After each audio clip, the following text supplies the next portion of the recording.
안녕하세요. 저는 올해 70세 할머니입니다. 오늘 여러분께 제가 겪은 일을 말씀드리려고 해요. 아마 듣고 나시면 정말 화가 나실 거예요. 저는 3년 전까지만 해도 정정했어요. 혼자서 장도 보고 요리도 하고 은행 업무도 다 처리했거든요. 아침마다 동네 한 바퀴 산책하고 친구들과 만나서 고스톱도 치고 손자 손녀들 학교 갔다 올 때까지 돌봐주고 그랬죠. 그런데 작년부터 깜빡깜빡하는 일이 생기기 시작했어요. 음식에 소금 넣는 걸 잊어버린다든지, 약 먹는 시간을 헷갈린다든지, 열쇠를 어디 뒀는지 기억이 안 난다든지 하는 사소한 일들이요. 처음에는 저도 나이 탓이려니 했어요. 70세인데 그럴 수도 있지 하면서요. 그런데 점점 심해지더라고요. 어떤 날은 동네 마트에 갔다가 집으로 오는 길을 헷갈리기도 했어요. 30년 넘게 살던 동네인데 말이에요. 걱정이 되어서 아들한테 병원에 같이 가자고 했어요. 그런데 며느리가 뭐라고 하는지 아세요? 어머니, 이제 나이 드시니까 그런 거예요. 병원 가봤자 뭐 해요?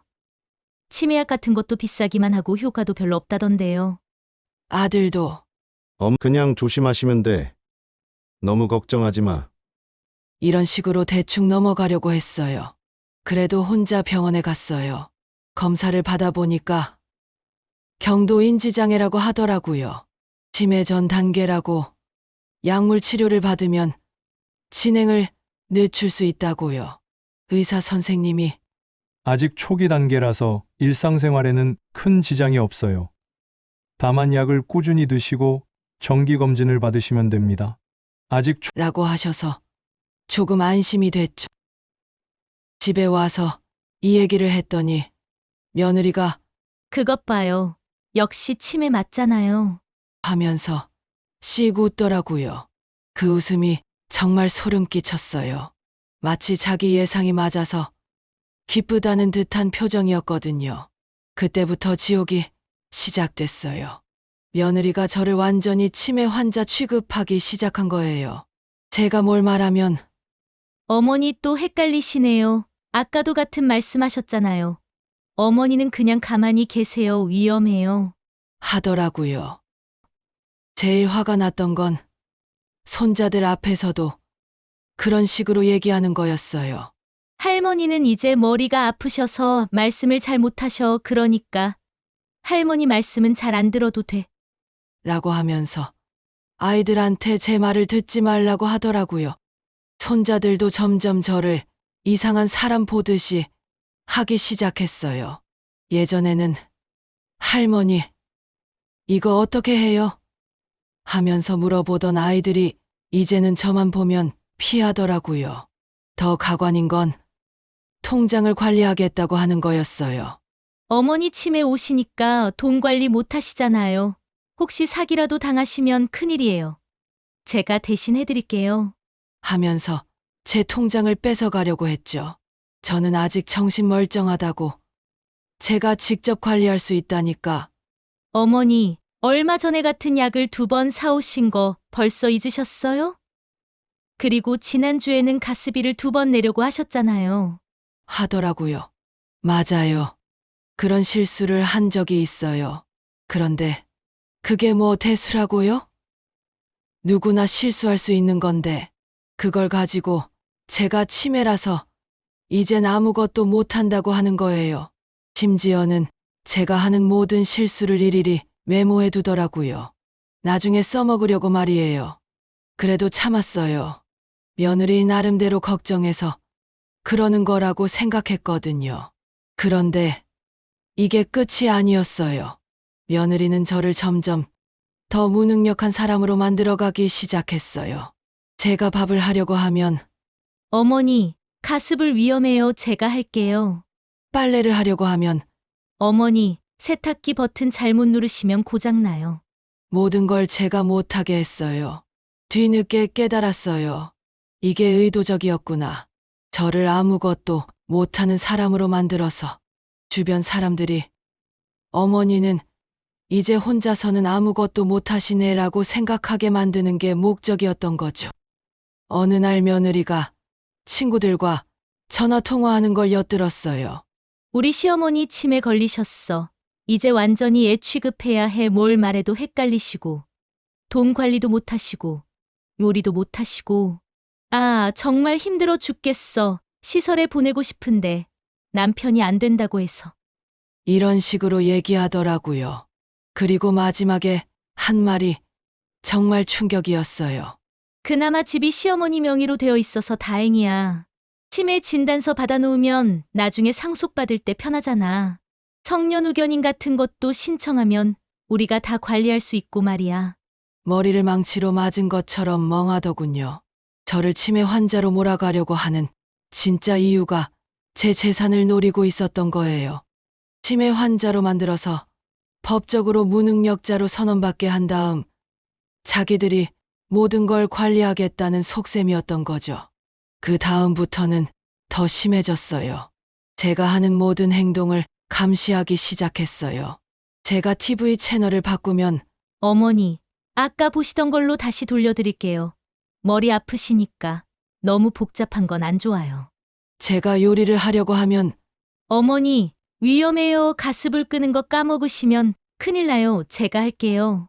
하면서 부엌에서 쫓아내더라고요. 심지어 제가 친구들과 전화 통화를 하려고 하면 옆에서 듣고 있다가 어머니, 너무 오래 통화하시면 피곤하시잖아요. 하면서 전화를 끊게 했어요. 친구들한테는 어머니가 요즘 많이 안 좋아지셔서 전화 통화도 힘들어 하세요라고 말하더라고요. 제 주변 사람들은 그래서 제 상태가 많이 안 좋은 줄 알아요. 이웃들한테까지 우리 어머니 치매 오셔서 많이 힘들어요. 혼자 나다니시면 위험하니까 혹시 이상한 행동하시면 연락 주세요. 라고 말하고 다니더라고요. 이웃들도 저를 보는 시선이 달라졌어요. 동네에서 만나면 어머니, 요즘 어떠세요? 하면서 동정하듯이 쳐다보더라고요. 예전에는 오늘 날씨 좋네요. 손자들 잘 크고 있어요? 이런 평범한 대화를 나눴는데 이제는 저를 환자 대하듯이 하더라고요. 아들한테 하소연해도 소용없었어요. 엄마, 지연이가 시어머니 걱정해서 그러는 거야. 이해해. 요즘 치매 환자들 사고 많이 난다잖아. 지연이가 엄마 안전 걱정해서 그러는 거니까 속상해하지 말고. 이런 말만 하더라고요. 며느리가 아들한테는 완전히 다르게 행동했거든요. 아들 앞에서는 어머님이 아프셔서 예민해졌는지 오해하시네. 속상하지만 내가 참아야지. 이런 식으로 말하니까 아들은 며느리가 효부인 줄 알더라고요. 정말 답답했어요. 제가 뭘 말해도 치매 증상이라고 치부해버리니까요. 제가 화를 내면 어머니 화내시면 치매가 더 심해져요. 마음을 편하게 드세요. 하고 제가 울면 치매 환자들이 감정 기복이 심해요. 약 드셔야겠어요. 하더라고요. 제 모든 감정과 반응을 병적인 것으로 해석해버렸죠. 심지어는 제가 평소에 잘 알던 것들도 못하게 했어요. 예를 들어서 제가 김치를 담그려고 하면 어머니, 소금 양 잘못하시면 짜거나 싱거워져요. 제가 알아서 할게요. 하고 제가 손자한테 숙제 도와주려고 하면 어머니, 요즘 교육 과정이 바뀌어서 어머니가 알려주시면 애들이 헷갈려 할 거예요. 하면서 저를 떼어놓더라고요. 60년 넘게 김치 담그면서 실패한 적이 없는데 갑자기 김치도 못 담그는 사람이 된 거예요. 손자 숙제도 얼마나 많이 봐줬는데 갑자기 그것도 못하는 사람이 된 거고요. 그러던 어느 날 결정적인 사건이 일어났어요. 며느리가 몰래 제 방에 들어와서 통장을 찾고 있는 걸 보게 됐거든요. 제가 뭐 하는 거야? 하고 소리쳤더니 깜짝 놀라면서 어머니, 제가 어머니 약 챙겨드리려고 들어왔어요. 약 어디 뒀는지 못 찾으시길래. 하더라고요. 새빨간 거짓말이었어요. 약은 항상 거실 선반에 있는데 왜 제 옷장을 뒤지고 있었겠어요? 그런데 아들한테 말했더니 엄마가 착각한 거 아니야? 지연이가 왜 그런 짓을 해? 엄마를 위해서 그렇게 고생하고 있는데. 하더라고요. 그때 정말 절망했어요. 내 아들도 며느리 편만 들고 이웃들도 저를 치매 환자로 보고 친구들도 점점 연락이 뜸해지고 정말 세상에 혼자 남겨진 기분이었죠. 이러다가 정말로 요양원에 들어가게 되는 건 아닐까. 그러면 제 집과 재산은 다 며느리가 원하는 대로 가져가 버릴 텐데 하는 생각에 잠도 못 잤어요. 그런데 어느 날 제 딸이 집에 왔어요. 딸은 멀리 부산에 살아서 자주 못 오거든요. 1년에 두세 번 정도밖에 못 와요. 딸이 오니까 며느리 태도가 180도 바뀌더라고요. 어머니, 물 드릴까요? 어머니, 불편한 곳 없으세요? 어머니, 제가 맛있는 거 해드릴게요. 하면서 완전히 다른 사람처럼 굴었죠. 딸이 엄마 많이 안 좋아졌어. 새언니 말 들으니까 치매 와서 많이 힘들다던데. 하길래 그동안 있었던 일들을 다 얘기했어요. 며느리가 저를 치매 환자 취급하면서 괴롭힌 일, 통장을 빼앗으려고 한 일, 이웃들한테 헛소문 퍼뜨린 일, 손자들 앞에서 저를 무시한 일까지 다요. 딸이 처음에는 엄마, 새언니가 엄마 걱정해서 그런 거 아니야? 요즘 치매 환자 사기 사건도 많고 그러니까. 했는데 제가 자세히 설명하니까 표정이 심각해지더라고요. 엄마, 진짜 그런 일이 있었어. 새언니가 정말 그렇게 했다고? 하면서요. 그래서 딸한테 부탁했어요. 며칠 더 있으면서 며느리가 정말 어떤 사람인지 지켜봐 달라고요. 딸도 알겠어. 만약 정말 그런 일이 있었다면 오빠한테도 얘기해야지. 하더라고요. 딸이 3일 더 있었는데 마지막 날 저한테 와서 그러더라고요. 엄마, 새언니 정말 심각하네. 엄마를 완전히 바보 취급하잖아. 그것도 나 없는 곳에서만 나 다 봤어. 그리고 엄마 없을 때 오빠한테. 어머니 치매 때문에 힘들다. 요양원 보내는 게 어떨까? 집에서 계속 모시기는 힘들 것 같다. 이런 얘기도 하더라고. 나 참 어이가 없어서. 그제서야 딸이 상황을 제대로 파악한 거예요. 딸이 아들한테 오빠, 새언니가 엄마한테 너무 심하게 해. 엄마는 아직 혼자서 다 하실 수 있는데 왜 중증 치매 환자 취급해?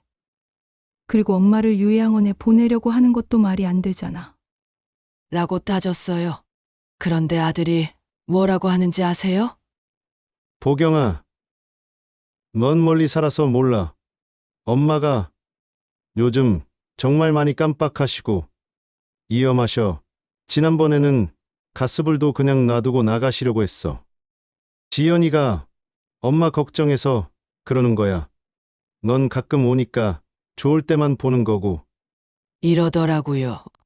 저는 가습을 그냥 놔두고 나간 적 없었어요. 부엌에도 못 들어가게 하는데 무슨 가스불을 켰을까요? 딸이 그럼 병원에서 정확한 검사를 다시 받아보자. 정말 요양원에 보내야 할 정도로 심각한지 확인해보자. 고했어요. 그래서 딸과 함께 서울대병원에 가서 정밀 검사를 받았죠. 인지기능 검사, MRI, 혈액 검사 싹 다요. 결과가 어떻게 나왔는지 아세요? 경도 인지장애 맞지만 일상생활에는 전혀 지장이 없다는 거였어요. 의사가 약물 치료 잘 받으시고 있고 인지 기능도 또래에 비해 양호한 편입니다. 혼자 생활하시는데 전혀 문제 없어요. 오히려 가족들이 너무 과보호하시는 게 더 문제일 수 있습니다. 할 수 있는 일들을 못하게 하면 인지 기능이 더 빨리 떨어질 수 있거든요. 라고 했어요. 검사 결과를 들고 집에 왔는데 며느리 표정이 굳어지더라고요. 그리고 그래도 조심해야죠. 언제 악화될지 모르잖아요. 의사들도 정확히는 모르는 거 아니에요? 라고 중얼중얼거리더라고요. 그때 확신했어요. 며느리는 내가 정말 치매에 걸리기를 바라고 있구나.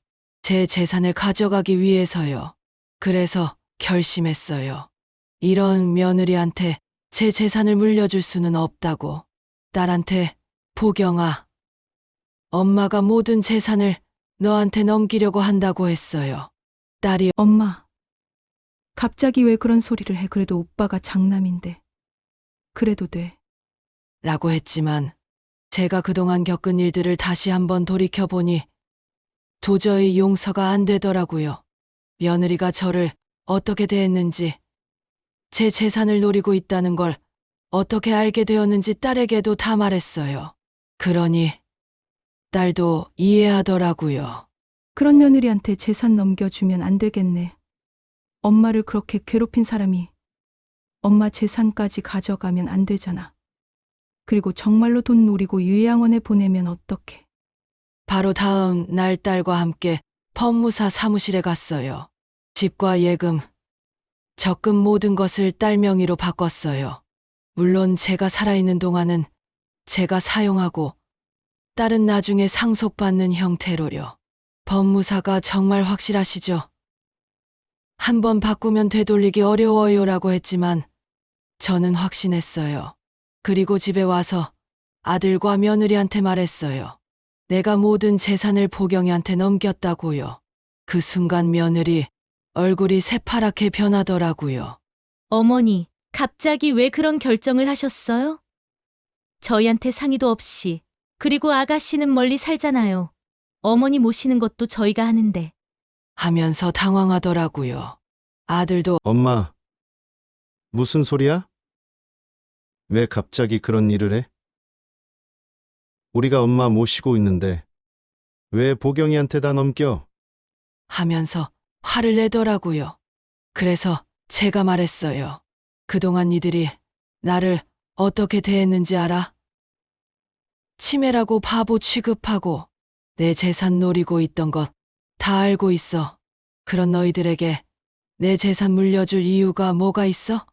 며느리가 어머니, 오해하신 거예요.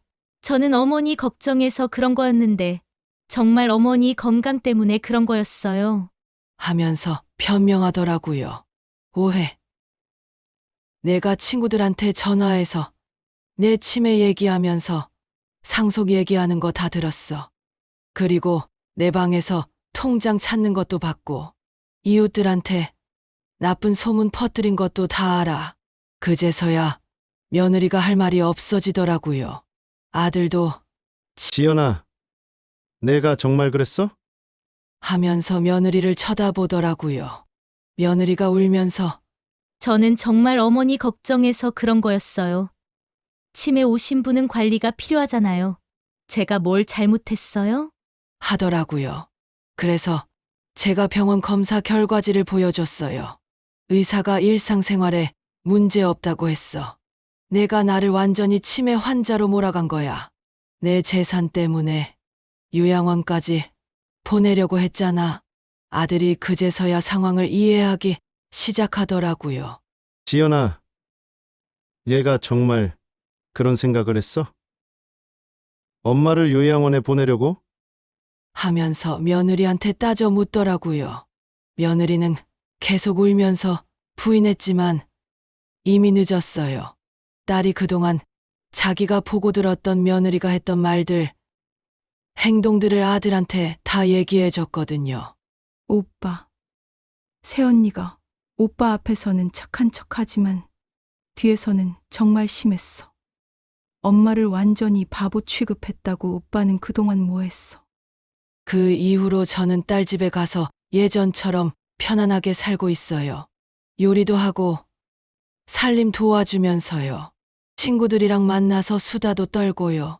며느리가 몇 번이나 찾아와서 어머니, 다시 생각해 보세요. 제가 잘못했어요. 정말 어머니 걱정해서 그런 거였는데 오해세요. 그래도 장남인데 이렇게 아가씨만 챙겨주시면 저희는 뭐가 돼요? 라면서 억울해했지만 제 마음은 이미 돌아선 후였죠. 한 번 배신당한 신뢰는 좀처럼 회복되지 않잖아요. 같은 처지의 어르신들한테 말씀드리고 싶어요. 치매라고 무시하고 재산만 노리는 가족들 때문에 고생하지 마세요. 누구든 당당하게 살 권리가 있어요. 정말 나를 사랑하고 존중해주는 가족에게 소중한 것을 나눠주세요. 그게 맞는 거예요.